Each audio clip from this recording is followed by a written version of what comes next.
Welcome to Frame of Reference, informed, intelligent conversations about the issues and challenges facing everyone in today's world.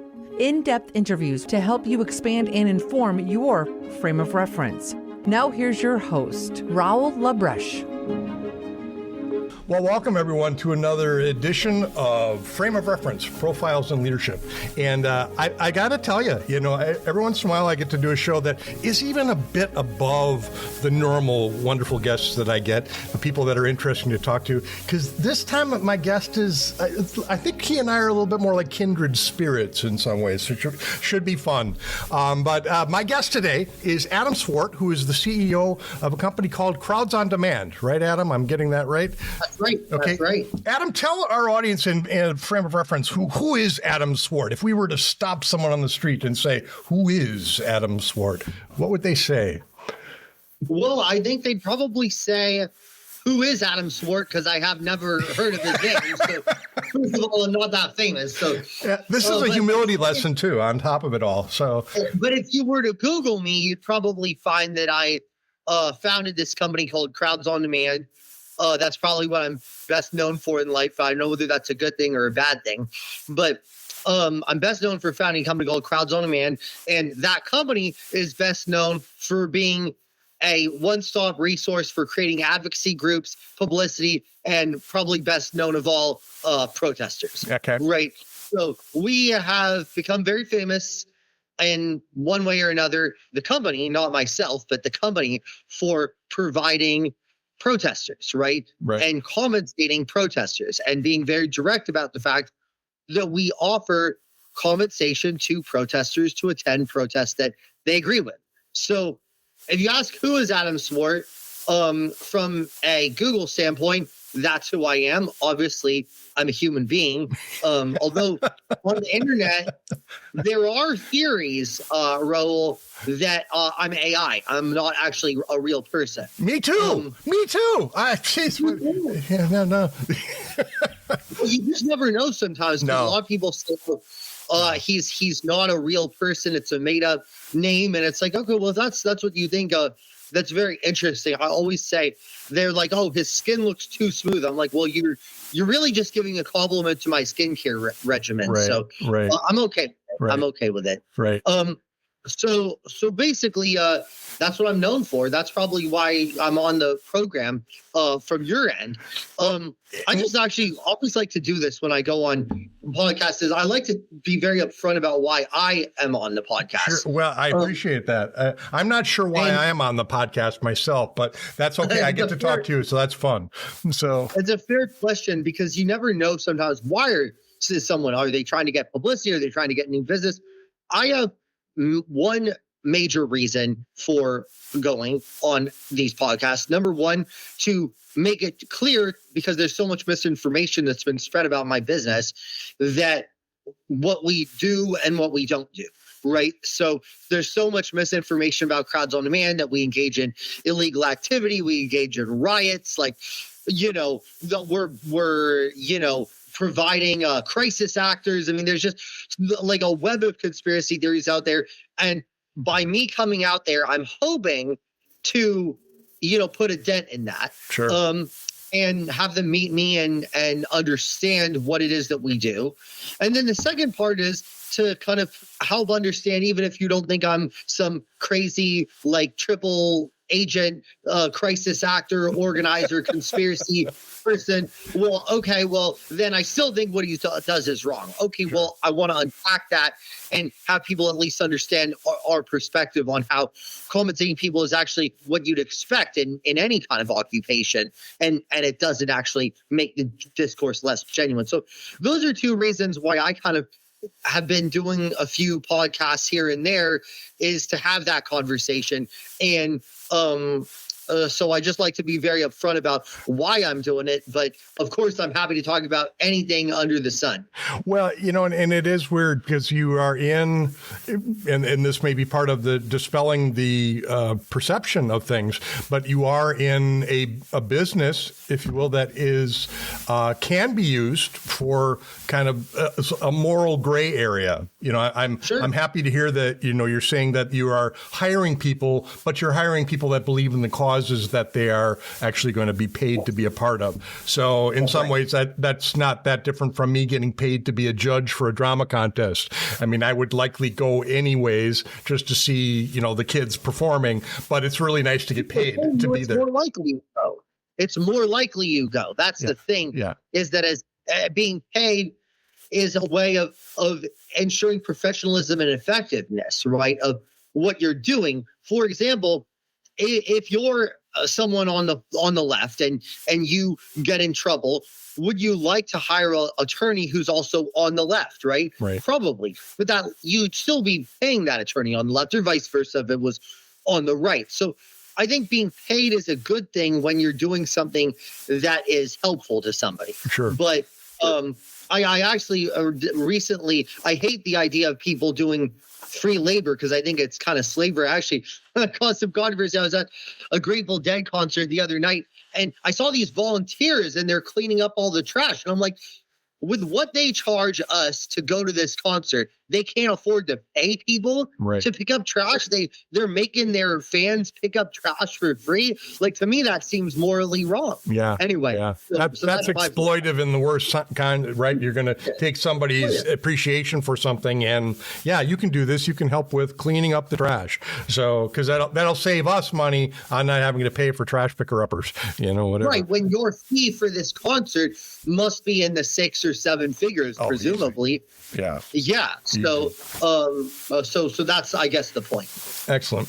So, well, I think I warned you a little ahead of time that we like to start out with a section called My Favorite Things. One of these days, Adam, maybe I'll be able to pay for Julie Andrews or a facsimile to sing that song as we start this big part of the show. Kind of like Jeopardy's dun dun dun dun dun dun dun. But I don't have that kind of money yet, so it's the copyright alone, the BMI licensing would be cost prohibitive. But I'm going to throw out some things. This is really Rorschach-ian. You don't have to worry about right or wrong. If it's best if it just comes off the top of your mind. So we get to know the real Adam Swart. Okay.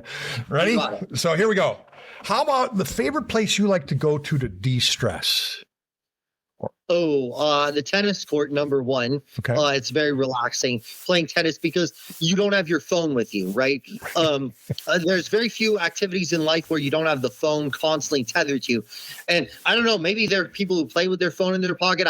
You can't probably play very well. So it's a way of basically saying you're completely focused on the point, and not only on the point, you got to really keep your eye on the ball, metaphorically, but literally. Yeah. So I really enjoy that as one way to just kind of focus on something and not be constantly distracted. It's interesting because I grew up in the 60s and the 70s, and we never would have thought about making sure we went somewhere so we could always be available. I mean, that is part of the stress of today. I, really think that we can't seem to accept the fact that the world will go on fine without me for a bit. I think like there's just one minor pushback to that. One benefit of the phones, and I'm not here to shill for phones by any mean, but is the idea of, like, it used to be in the time that you referenced, you might have to just sit at your office 8 to 6 because maybe somebody calls and you want to be there. Right. Whereas I could be on the tennis court and, I might check my phone every, few games here and there. Right. And if there's something really important that required my attention, I could apologize to the person I'm playing with and attend to that. But that doesn't normally happen. Right. So I'm out there playing tennis instead of not being able to. Right. So, I see it both ways, but I think most people have taken it to the phones to another degree where they check it because of work, but they stay on it because of the social media, the news media, all of that sort of thing. They have to be connected. And they can't consume responsibly. You know what I mean? One drink a day. Yeah. Right. And, keep your phone under like an hour or so a day would be great, like in the sort of non-work department. That's my opinion. Yeah. Well, even the social media stuff, right? We live under, I think, kind of a delusion that we're going to miss something. We're going to miss something really important if we're not, on Facebook or on, in Instagram, whatever, it's just crazy. Believe me, you're not. The stuff that I get fed on, I'm only on Twitter. But the stuff that I get fed is just total garbage most of the time. So not no need. And they also feed you rage bait. Like they feed you stuff that they think you're going to like rage against because they want to get you fighting with other people. Right. I mean, the algorithms are brilliant. I mean, they've studied all human behavior. I mean, Twitter and Facebook, I mean, these companies have been around like decades, right? So they have all the data from all of the years that they've been in business. They know exactly what keeps you on there longer, that keeps you buying, that keeps you raging. You know, these companies are sick. Frankly, they are sick. Well, you wonder too, you know, does anyone that's at the helm of those companies, are any of them thinking of the end point that they're driving people towards? You know, are they conscious of? The point is actually very much dystopian. Yeah. So like there was this really creepy ad a few years ago by Facebook that was showing like these dolls and like that were like they were like miserable, but they were living their whole life through virtual reality, and their virtual reality was happy. So yeah, so I mean, what they see as their ends is actually dystopian, and evidenced by the fact that if you look at, I mean, we're off on a tangent here, that Elon is plotting Mars, another planet, and Mark Zuckerberg has basically like a bunker in his Hawaii estate, right, in Kauai, right? So these people who own these oligarchs who own these companies have exit plans, and it doesn't include the rest of us. Yeah. So if you actually want to like see it in a really dark way, they don't really care about helping humanity at all. Yeah. Which is unfortunate, because you think if everyone else is gone and it's just left, all that's left are the oligarchs. I mean, for the most part, those are not fun people to be around. And you get a whole bunch of them together and they're all jockeying for who's, you know, they're all jockeying. Company. Yeah. And so like if you talk about the oligarchs, that's kind of how they think. And I think the one level down, they're just focused on the money, you know, the money that they're getting paid is quite a lot, right? And they're like, hey, let's just do that. And I'm not really concerned about the long-term implications of what we're doing. Sure. That's just unconscionable to me. Yeah, this is supposed to be a rapid fire thing, and I gave you like a very long answer. Oh, no, that's what I mean about organic conversations. They go where they're going to go. So I prompted you too. So I can't, you know, I was contributing. How about a favorite historical personality? Is there somebody that you really look back on and admire? Oh, there's too many. I mean, the trite answer would be someone like Abe Lincoln, right? But I don't know about that. I would say I'm a big fan of Teddy Roosevelt. You know, I would say that Teddy Roosevelt brought America into the era of being on top of the world. If it weren't for him and his internationalist outlook, the United States may have remained a regional power, at least for a long time. And Teddy Roosevelt had a real global outlook on the world, and he saw America as a force in the world. So and in addition to that, I also think he balanced the need of, speaking of the oligarchs, right? He dealt with the rail barons, right? At the time, the rail barons were what those tech barons are today. Yeah. Right. And they had so much power. And Teddy Roosevelt, who was a capitalist, but he feared kind of like the early stages of communism, right? And he knew that if these oligarchs were able to oppress the people so much, the people would eventually rebel. So he tried to essentially balance the needs of the labor unions with the needs of the business community. And I feel like he may have stalled the kind of inception of communism in the United States. So I think, like, between the international outlook and the balance between business and sort of people, I really admire the man. You know, it's interesting too, because we talk about leadership a lot, right, with this podcast. But I always think of people and their character and their background. And he's such an interesting product of having been a sickly kid, you know, and just having all kinds of health issues, and having a dad who, you know, drove him to be physically able, you know, running up and down cliffs or whatnot, you know, to really push him to be more than he was. And I sometimes wonder if that wasn't part of the reason that he did become such a global visionary is because he knew from his own personal experience what was possible when you pushed yourself more. And, they translated that into his roles, right? Right. And yeah, no, that I did not know about the running up the cliff, but I like that because especially if you have challenges, it's actually a great test. It's funny that you mentioned it because I didn't know about it. But actually, when I kind of started like getting into running myself was I started hill running, because there's some accomplishment of I'm summiting this hill. There's a definitive end in sight and you're summiting it. So that's kind of a little bit of a tangent, but yeah, Teddy Roosevelt is a great leader. I mean, of course, history is filled with them. I mean, the one thing that he doesn't have that I do try to look at, and not enough of them have, is the willingness to sacrifice themselves or their own gain for what they think is right. And there are very, very few leaders that will do it. Not that every leader should be expected to do that.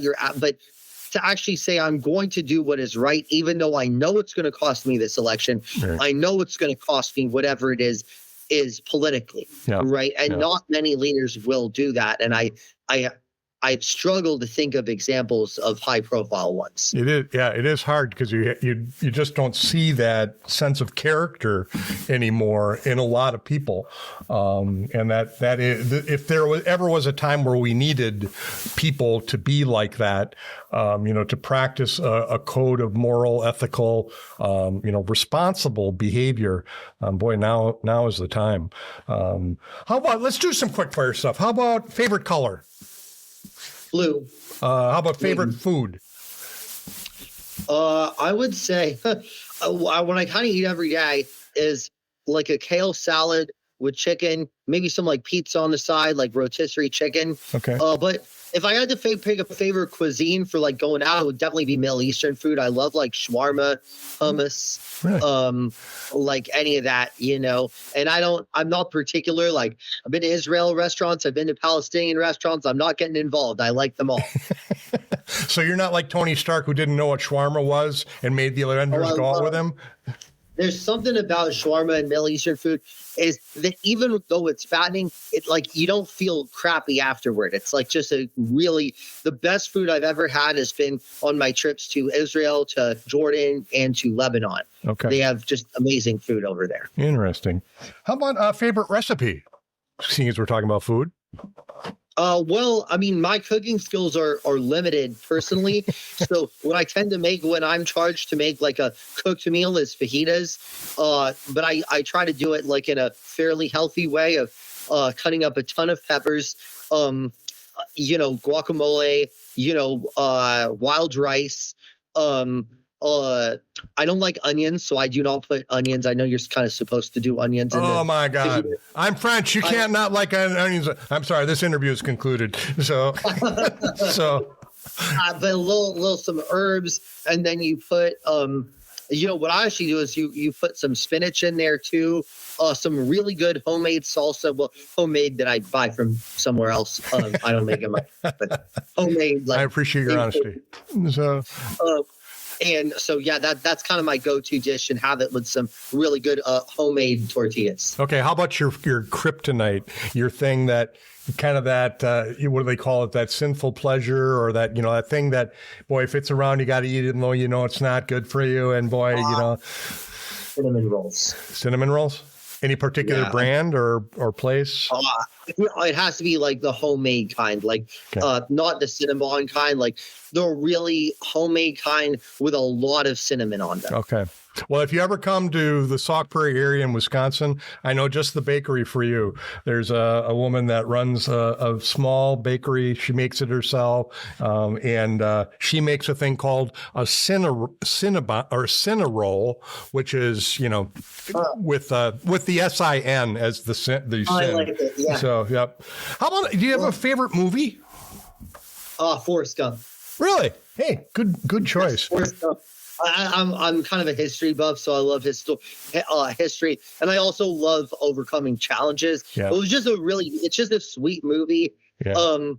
And like that takes you through a changing America, right? But in the most positive way possible. It's real, it's positive. He had obstacles and he overcame them. But his simple look on life. I mean, like I love his one line from it where he invested in Apple, I think, and this was even before Apple is what it is. Right. But he invested in Apple and he made a ton of money. And he was like, "Mama, we don't need to worry about." And they told him, "You don't need to worry about money anymore." And he said, "Well, that's great. That's one less thing to worry about." I got that checked off now. Good deal. Yeah, no, I would agree. Forrest Gump is a fantastic movie. It was interesting to see Robert Zemeckis and he and Robin Wright all got together. Tom Hanks got together again to do the Home movie. I don't know if you've seen Home. I love that. It just came out in December of last year, and fascinating film. Another one of those with just a good story and just a very unique. He did one camera location, and the entire thing happens from that one camera. Movies anymore? Like honestly, I rarely go to the movies. Okay, rare. There's not really much good. I do not like superhero movies at all. Oh, really? No, I never watch them. I hate superhero movies. They're so stupid. What is it? Oh, you hate the stupidity of it, or is there something particular? And I think I'm a little bit of a contrarian, so maybe because everybody loves them, I'm like, this is just so stupid. Like. But it also kind of feeds into this idea that there's some Superman who will save us, some person with crazy powers, and it's all going to be great, as opposed to seeing the powers within ourselves, you know? Sure. Like what I like about Forrest Gump. By the way, the other person, you mentioned a few of the people who were in Forrest Gump who were great, but of course, Sally Field was amazing. Yeah, one of the greatest. Yeah. Well, that's the thing, right? He had a mom that was like Sally Fields, and that was part of the biggest reason why he succeeded. So yeah, about that. But that's interesting. The superhero movies have appealed to me, but I also see the mythology that's behind them. You know, so to me, they're not as much about the superpowers as they are about the archetypical people that they represent. That we've, as you know, people have had those kinds of mythological beings forever. You know, Superman is nothing but Hercules and Zeus and a whole bunch of other Greek gods thrown together into one pot. That's very true. So how about, do you have a favorite recording artist? Oh, I love Eminem's earlier work from the 90s. I love Eminem. He's a great, I like people who can rap about cause, but then it kind of just in a very subtle way.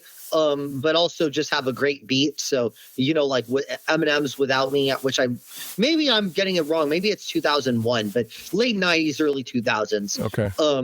That era of Eminem is just amazing. But, many, many others on that list. And I honestly listen to a lot of classical music too to relax. Do you have a particular classical artist that you composer? Who? Mozart, my favorite. Okay. Yeah, for sure. Yeah, Mozart, Bach, all of those are even Beethoven. They're all amazing artists, but I think it's the grace and smoothness and the uplifting tone of Mozart's music that I like the most. Sure. Makes sense. So do you like his contemporaries too, Handel and the like, or is it really Mozart's? Like Mozart, Haydn, I like, and Chopin. Okay. I love Chopin piano work the best. Okay. Like his piano work is amazing. I think there's one that's called like the three marches or three waltzes, and Chopin is amazing as well. So but I listen to a lot of that. But I mean, I enjoy all classical, but Mozart for kind of broadly and Chopin for piano in particular. What's interesting when you hear Mozart too, you know immediately that's Mozart. And Bach to me is the same way too. You can tell, oh, that's Bach. I don't remember, but it's part of the Goldberg variations, but I don't remember which one or whatever. Yeah, I get it. Yeah. How about this? I love to wrap up with this question, but do you have a favorite memory or something that will spark that favorite memory, that when you think of the thing or see the thing or smell the bread or, whatever it may be, that it takes you back to a time, a place, just a group of people sometimes, that is just a pleasant place to go back to. And, you find that,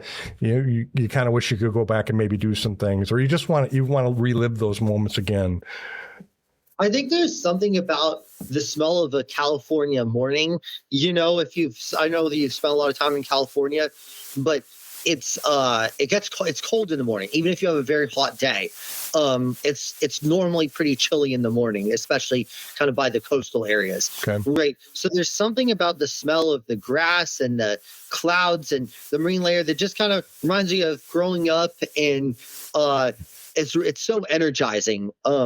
To wake up with it. I don't know. There's something about that. I mean, I've spent most of my life in California. Okay.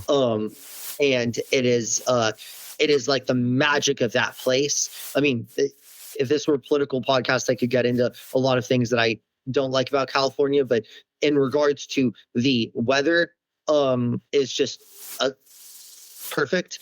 And the being able to have that like morning chill and, remembering going to school. And by the way, it's good and bad memories. I mean, there were mornings where I just was like, oh God, why am I up so early going to school? It's 6 a.m. It's like every kid has that. It's my background, and okay. I love it. Okay. Yeah, I lived in LA for a year, teaching at Cal State, and it was fascinating to me because we remember one day in particular, it was really cloudy and kind of rainy, and I'm like, oh gosh, cloudy, rainy days. So, and I'm kind of bumming to it because that's in Wisconsin. That's like 300 days out of the year it seems are cloudy and rainy, right? So, but everybody at school, all my students and whatnot, were just like thrilled. They were just so up, and I'm like, what's going on? It's cloudy and rainy outside, kind of dismal. Like, yeah, but it's different. It's always sunny around here. It's different. That's really cool. And especially, I don't know which side of LA, but if it's on the east side downtown of LA, the climate is totally different, right? If you're in Santa Monica, like coastal LA, you get the nice marine layer and the mist a lot. But if you go like east of downtown, you're kind of getting more of like almost a desert climate sometimes. Okay. So yeah, the rain, when it rains, it is beautiful, but the city's not really great at dealing with the rain. But yeah, the beauty of like seeing it, but then the other thing that it does to LA is after the rain, you can start seeing the mountains, right? Like, there are just so few days. I know that you've seen those postcards of LA that have the mountains in the back, but go to LA, I can count the number of days on my like two hands where I've actually seen those mountains. It doesn't happen very often, right? So when it rains a lot, you get to see that. You get to see, it's like the much promised view. It's like seeing Mount Fuji from Tokyo. Like, it's theoretically possible, but not normal. Yeah. Yeah, not gonna happen just by probably chance is more than likely. So that's right. So tell me about the whole journey to building a company like, you're basically crowdsourcing, right? How did that come to you? Was that, you had been a journalist before that, right? Was that something that kind of came out of that experience, or?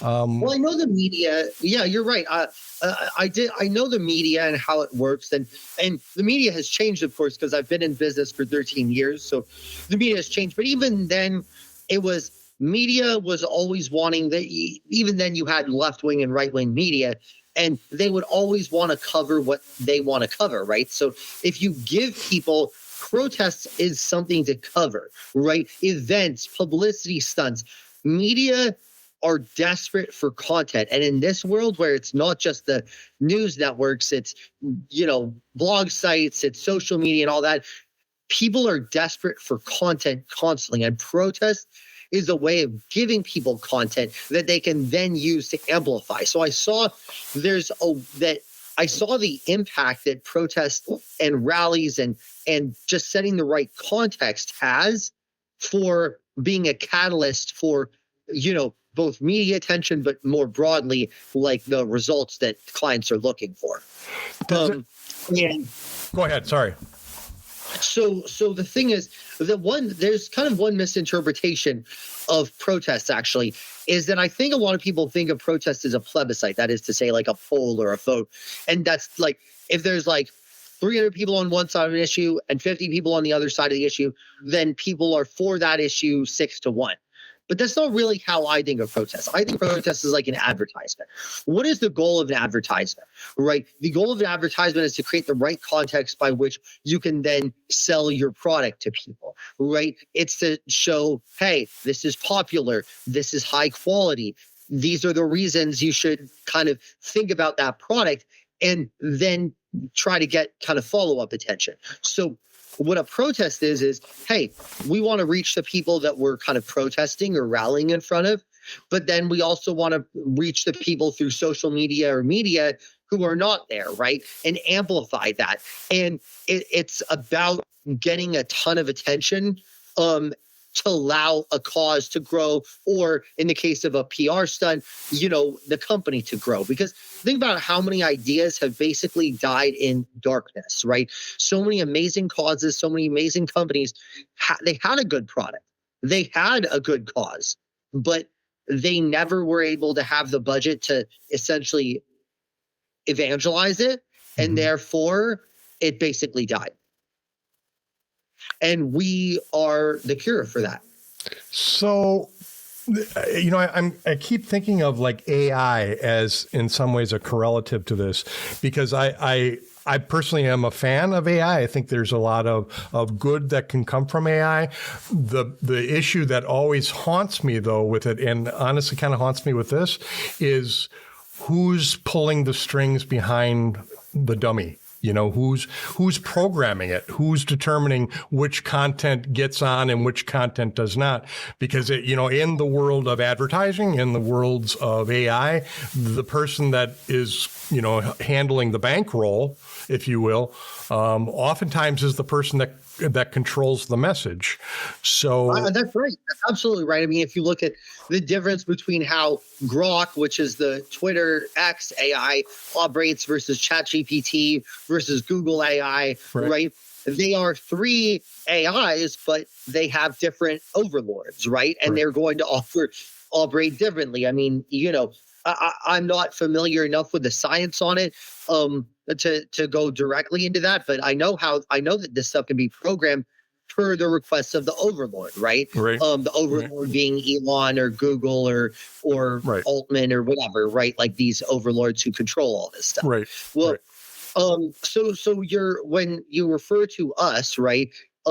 In that context, what I'm saying is, yeah, I mean, if you're saying, hey, money can buy you visibility in the capitalist country of the United States of America, then I 100% agree with you, right?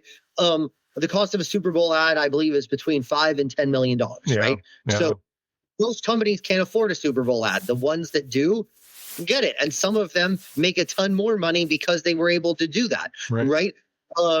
So yeah, if you're saying that there's some cost to participation, then yes, I guess my point is that, so I totally submit to that idea. And number one, what I would say is actually in comparison to a lot of advertising and other strategies, we actually are cheaper. So we actually give the underdog more of a shot. Right.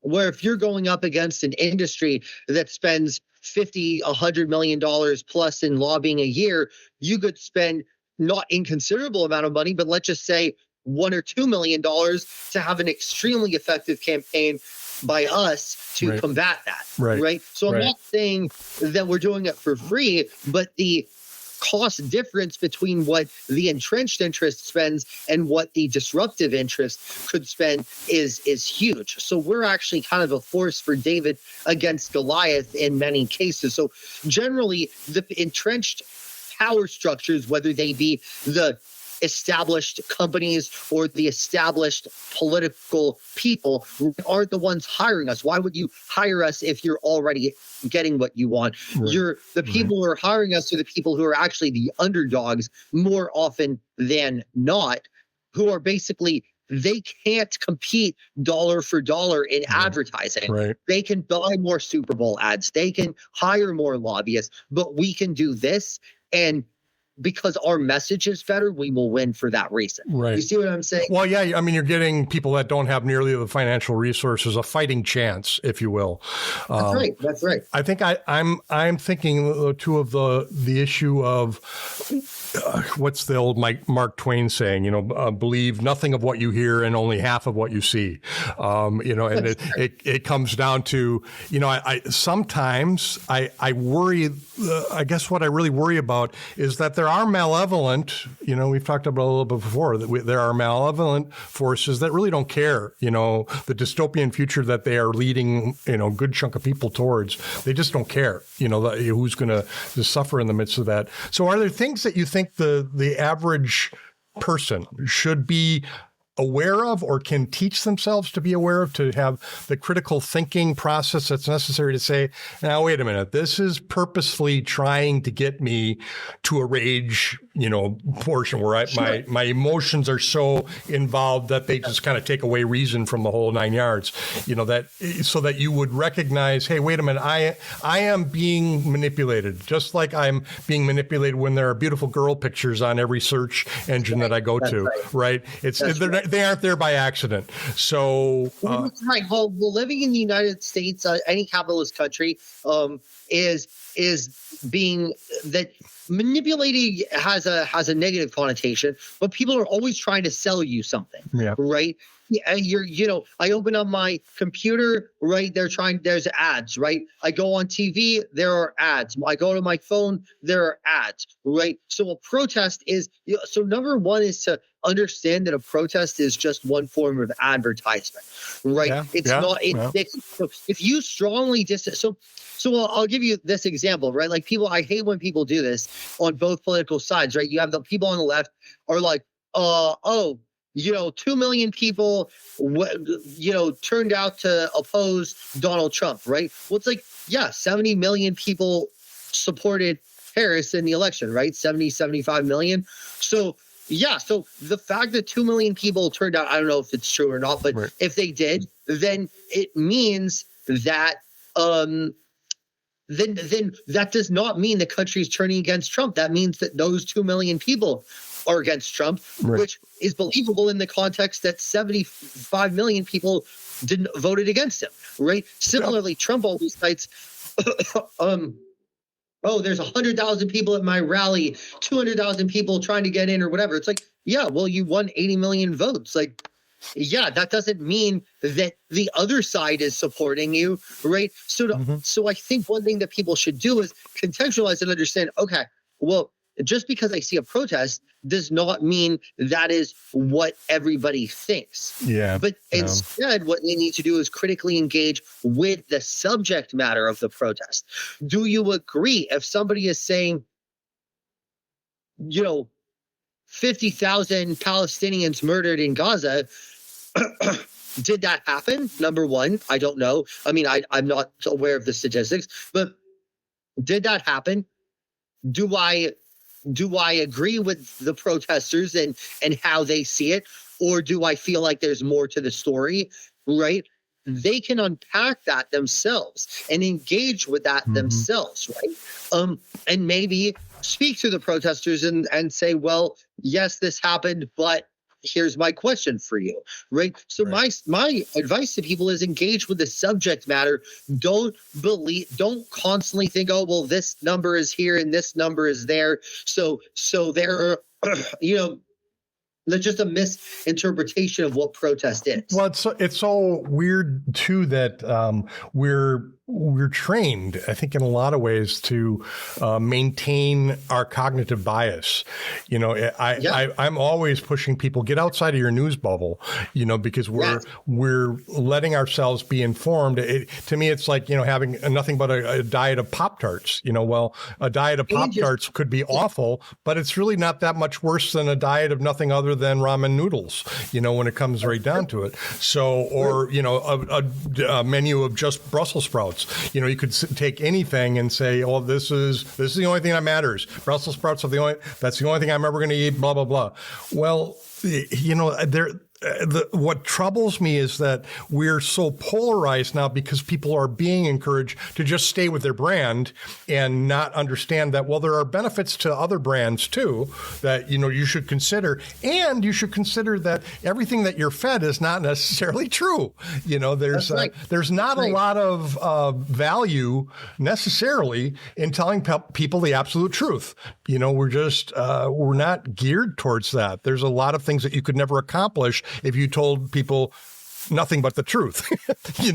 It's challenging because people want to believe what they want to believe. There's for example, the Jussie Smollett kind of matter, right? Remember that gentleman, right, in Chicago? He was the African American or part African American actor who said he was kind of out at 3 a.m. in Chicago and was attacked by Trump supporters who, called him racial epithets. And the whole story didn't really add up. And they ended up charging him for falsifying this story. But the liberal media went with it. And obviously there's plenty of stories where conservative media has gone with kind of fake stories too, where it's just people want to hear that stuff. But the other thing is to go outside your social media bubble is really important. And having friends who disagree with you, with whom you can have political conversations, if you are capable, is a really good thing. And to try to put your sensitivities on hold and listen to what they think about it. Yeah, because if this is your friend, right, you assume you're not friends with a neo-Nazi or a, Marxist, right?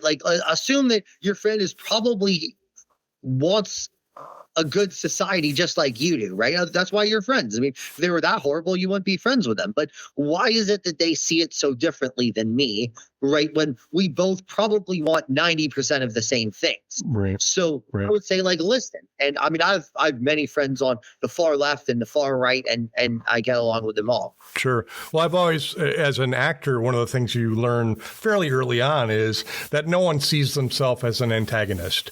So you can play, and you can play some totally despicable people, that, from the outside you're looking oh my God, gee, the guy makes my skin crawl. But the reality is that person sees all kinds of things that happen in their life that totally justify the decisions that they've made and totally justify the way that they behave, right? It's the nature of human beings. So if it's a good written show or a good written movie, you have a villain who you understand even if you despise. Yeah. Right? Yeah. And you have to humanize and say, okay, and also like you mentioned being an actor, the idea of putting yourself in that person's shoes of, okay, I am this person. How do I feel? Right about that. And most people, unfortunately, really lack that quality. It's my job to do that, by the way, to understand, because part of taking on a cause is understanding the alternative viewpoint and to really so that we can effectively advocate, because you can really only effectively advocate a cause if you really thoroughly understand what is making people on the other side be on the other side. Right. And they're not all just corrupt villains, right? There are people who have different perspectives, right? But you have to put yourself in their shoes. And how did I get from where I started to having this view? Are there cues in what you do you think, that would help to encourage people to listen to one another? Because I totally agree. I think part of our issue is we have forgotten how to listen. We've forgotten how to respect that there are differences. I was really lucky. I grew up with a mom and dad that taught me to constantly question everything. We were Roman Catholics, so people that would say, you never question a priest. They were always saying, question the priest, ask them why they do that, and it'd be like, if it's done respectfully. Yeah. If it's not done from, oh, hi, priest, I assume you're like a child sex offender and a perv and evil and trying to strip women's rights away. If you start with, that's who I assume you are, then that's not going to get very far. Right. But if you start with, tell me why. I actually, interestingly enough, I was at Badge Claim, and randomly enough, a nun started talking to me, and I know why she was targeted me, but she was talking to me about abortion, and she asked me my views on it. And I said, I tend to be more on the side of letting people do what they want with their bodies, but I understood her, that she might think otherwise. Sure. And I very much respected that point of view. But I did ask her, I said, well, as someone who, has studied Christianity a little bit, so this is just an example of how you might have these conversations. Sure. And she initiated, but I did ask her this question. As someone who has studied Christianity, my understanding is Christianity does not generally argue for government policy. They argue for personal responsibility and personal decisions, right? So while I respect that you yourself are anti-abortion, why would you do not see that your argument is strong by asking the government to ban abortion? To me, it feels like you concede that your argument isn't strong enough to persuade people. Why not seek to merely to persuade people, right? That was my question to her, is that I have no problem with her arguing, trying to convince women not to get abortions. I totally respect that. But the ultimate decision in my mind was that it should be in the woman's decision to do that, Sure. right? But I thought we had a very respectful discourse back and forth. I mean, I kind of disagreed with her position because I tend to not like the government to force people to do anything, and I tend to believe in the power of argument and convincing, again, in a respectful manner, right? That seems to be the part that's missing, is that respectful argument. Instead we're demonizing, opposition. I mean, it used to be, right, that the Democrats, Republicans saw each other as the opposition, right? And now we're the enemies. Now it's I detest that point of view. Everything from the maggots on the one side to the libertards on the other. It's this whole process of increasingly dehumanizing the other. And I wonder, how can we get back to that sense of just civil discourse? Part of it is the Socratic, what I call it. I think it's the Socratic method. Basically, you teach by asking questions, right? You ask questions and you try to lead people in your direction, and understand that you're not going to convince people, but to say, hey, here's a disconnect that I see, right? But if you're framing it as I'm right, you're wrong, here's why you're wrong, I find that questions are better than statements. So if you have an issue with what someone feels, ask it as a question. For example, one of the major tenets of the MAGA movement has been to root out sex offenders from the government, and yet it seems to me that there's a protection of the sex offenders with the Epstein case. Do you see that as a disconnect, or can you explain why you feel like it's not? Yeah, which could be very off-putting, right? But because that's a respectful question. It's like leave open to the idea that you might not understand that perspective. You see what I'm saying? Right. No, totally. There's someone on the left is you say defund the police, but to me it feels like that. If you had a challenge and if there were someone who was threatening you, would you want someone to help you who was armed and empowered to do that? Or do you feel like if there wasn't anyone, people might take up vigilante action, and could that actually make us all less safe and actually cause more oppression of social justice that you advocate? Right. That would be a question to the left, right? So I have many questions, how would you suggest that this be done? And sometimes the mere lack of having an answer is convincing, right? Because if they're like, I don't know, I'm not 100% convinced, but let me think about it. Right. So give someone something to think about instead of being like, wow, that guy was obnoxious, and I'm even more firm in my beliefs. Right. Yeah. I mean, I keep thinking of that. I think you are. I totally agree with the whole questioning process. That's why I like the podcast format, right? I get to ask a lot of questions. I get to, find out more about things I don't know anything about. That's just a good situation. I would hope more people would do that.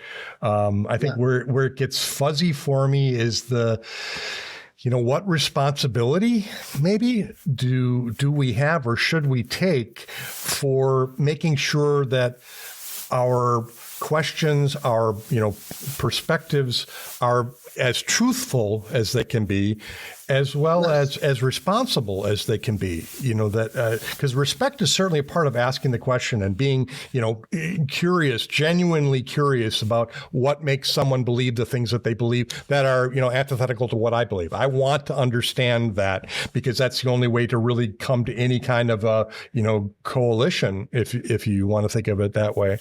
But I wonder, do we have a responsibility? Should we be, careful about just saying things for the value of the incendiary quality that those things have, for the passion that they will drive?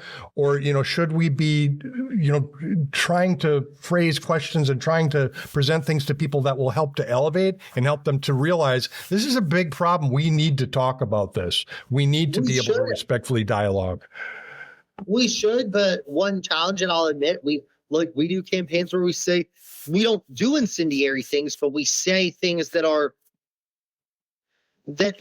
headline grabbing. And part of the reason is that term headline grabbing. So if you make a nuanced statement, you may not get the same attention as if you make a strong statement. So maybe what needs to be done is we need to figure out a way to reward nuance and penalize in quotation marks these sort of extreme statements. Because right now, if you're a commentator and you have some very radical belief, they're like, we want you to come on the news. If you're not saying something radical, then it's like, well, why do we want you to, what do we need you for? Boring. You know what I mean? Boring. So, yeah, we're sensationalized. So I think that's how I would describe it. Okay. I can't believe it's been 50 minutes already, but yeah, obviously we could keep talking for a long, long time. But I want to wrap up. Is there something, Adam, that you, with your work, with the kinds of things that you're doing, is there something that you would hope that when all is said and done, that people would be able to look at your work, look at the things that you're attempting to do and the services that you're providing, that you hope that they would remember? It's the classic, they come by your gravesite and there's Adam Swart. Yeah, I remember. Boy, he was trying. Boy, the guy really tried to do whatever the is. Well, I have a lot more living that I want to do, because I feel that we've been very impactful in the campaigns, but I have not yet figured out what's going to be on my tombstone at this point. So because the challenge is I don't think I've made the kind of impact that I want to make. Okay. I can tell you, I'll tell you one impact of my favorite impactful campaigns we've done, and I'll tell you a couple that I want to do. One of the most effective campaigns we've done was what's called the Delete Facebook movement. I've kind of ranted about social media companies, and it's sincere, but we've also been, there was a movement, starting about 2017, 2018, 2019, basically when it's come to attention that Facebook's been using these algorithms to divide people, right, to, which has then caused genocide, political division, outrage, all kinds of things, right?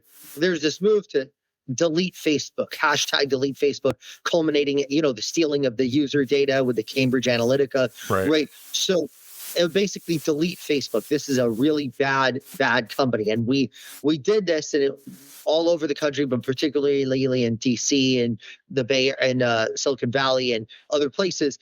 And it actually, of course, people didn't delete Facebook, but it actually had the impact, which we didn't think they would, but because that wasn't the goal. The goal was to be basically critically examine what Facebook is and the evil that it espouses, right?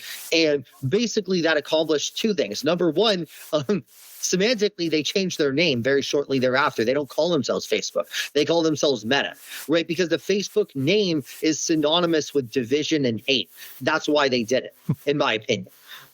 Number two, they ended political advertising. They've tried to depoliticize Instagram and Facebook. Not obviously that's a long road, and I'm not giving them any praise whatsoever. They don't deserve it, but they are taking that step toward that objective, right? Of basically like we want to depoliticize our platform. And they don't right? have to. Now, their users do enough of that for themselves, right? So right, but we're not going to make it easy for kind of either foreign countries or other people to really like exploit the Facebook network for that purpose. So it was extremely impactful. And now, of course, you have other networks that have more political content as a result, and there's still so much work to do, but that was a pretty big impact that like we had. So I'm proud of that. I know time is short, so I'll just tell you one that I want to do though, that I have not yet done, is we got to stop with the poisoning and death in the food industry. And RFK is a paper tiger. He's not done anything and he won't do anything. He's neutered. You need like someone who's actually sincere about it and who's willing to take on McDonald's and Coca-Cola and call them out for the, I hate to say it, but the murder of millions of Americans through the purposeful marketing of products that are basically like going to kill you, right? The trans fats, the saturated fats, all that stuff, the sugar that's in Coca-Cola. I mean, they want you to drink it like it's water, but if you do, you'll have diabetes by the time you're my age, and probably obesity, heart conditions, right? I mean, these companies do that, and then they hide behind DEI, and they're like, "Oh, we're marketing poison to black people," and then but don't complain because we have 2 black women on the board. You know what I mean? Like when the biggest impact of McDonald's and Coca-Cola has fallen on the black community and the Latino community, of course, every American has been affected negatively by them, other than probably their shareholders. So I would like for them to once and for all, like we talk about reparations, I want them to pay reparations to the victims of their food over the past however many years. And I want them to I want them to essentially be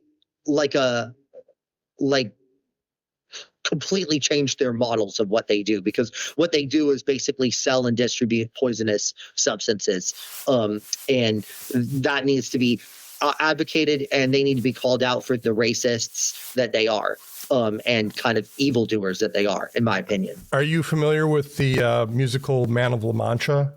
Of course. Yes. So of course. To be willing to march into hell for a heavenly cause. So yeah. This is very much. And I think most Americans agree. Even people I know who are addicted. I mean, this is a drug, right? So what you have to understand is I know many people who eat these things and drink these things, and they don't do it because they love it.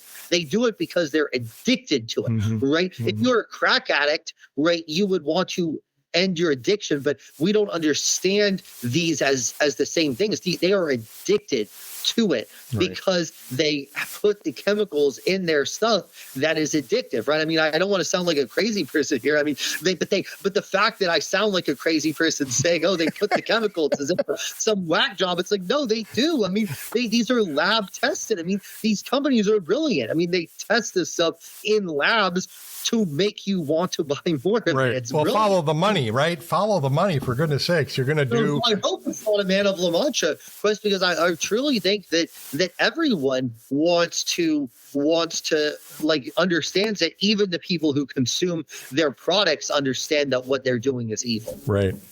Well, and we have so much of that in our society, our nation right now. And we could do a whole show on just talking about those kinds of exploits and how to examine them. But Adam, it's been I can't believe how quickly the time flew. So thank you for your time. Maybe we can get together again at some point when things settle down. Maybe for a cinnamon bun. I'll send you some by FedEx and we can both be eating them as we're talking. With that sounds amazing. Sounds amazing. Okay, that would be fantastic too. Folks, my guest today has been Adam Swart. He is the CEO, founder of a wonderful, I'm going to call it crowdsourcing company. So your Crowds on Demand is the name of the company. Adam, if they want to know more about you, what's the best place to go to find out more about Crowds on Demand and about you?